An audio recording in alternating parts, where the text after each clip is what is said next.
Hello, this is Mark Wildman of Wildman Athletica, and today we are going to work on a drill to improve our kettlebell clean. We are going to do what's called the newspaper drill, but we don't have a newspaper, so we're going to use a book. This video is part of a greater series of videos where we are teaching basic kettlebell technique one drill at a time so people can practice it one drill at a time. This is meant to help people not skip the basics so that they build a strong foundation so that they can actually achieve their athletic goals through kettlebell training. In the beginning, we start by picking up our kettlebell with two hands so that we can get to our proper rack position. The rack position for kettlebells differs from the rack position for dumbbells. It differs from the rack position for barbells. So we focus on getting our kettlebell to our correct grip first. Then we are going to work on doing our swing clean. Then we're going to set it down. Then we're going to introduce something underneath our arm so that we make sure we're doing our clean correctly. In a previous video, we worked on stepping up to our kettlebell, feet pointed straight ahead, kettlebell directly between the insteps of our feet, pushing our hips back to get our knees behind the line of our toes, pick up the kettlebell with two hands to start. Get it to our proper position. No gap between the L of our hand and the L of the kettlebell. Handle at 45 degrees down.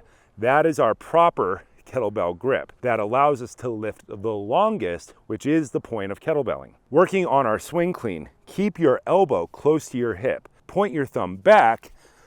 Use your hips to drive the movement. Elbow stays close to hip. Push back, drive up with the hips, catch. If you have to adjust here each time, adjust. This is important for all your future kettlebell endeavors. Push back, catch. Use two hands to set it down.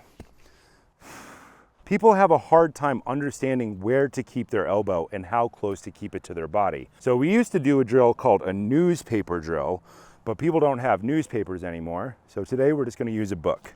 We're going to use My First Summer in the Sierra by John Muir. I don't know how to say this guy's name. This book is from 1869. Obviously this is a reprint, but this will work fine. Let's start. Your non-dominant hand, hold the book. Other hand, get down. Hook underneath. Get our kettlebell up to good position. Handle at 45, no gap in the corner. Take your book, put it underneath your elbow. Now that the book is pinned in place, don't let the book go. Push back, catch, push back, catch. If you need to adjust your catch each time, adjust your catch. Push back and catch. Now, if you've kept your elbow generally in the same spot, you did not drop your book. That is how close we would like our elbow to stay when doing the kettlebell clean. Use two hands to put the kettlebell down directly between your feet. Stand up with good technique. This is not a drill you need to do all the time. This is a drill you only need to do in the beginning when you're learning kettlebells for the first time. You would get your book or magazine or whatnot in place. You would do 3 reps where you work on rolling your thumb in, pointing your thumb back, absorbing with the hips, standing up to drive the movement, and bringing your thumb back up. You would do a few sets of say 3 to 5 on each side if you are smacking yourself in the back of the wrist with the kettlebell. Common problem that people have in the beginning is they push the weight way too far out. They drop the weight too far down and they hit themselves when they try to do the catch. This is meant to help you learn to not hit yourself. Not hitting yourself is pretty important if you want to continue training. Every time you hit yourself, you build a negative association in your mind and you decide that you don't want to continue to do this type of training. Kettlebelling should not hurt.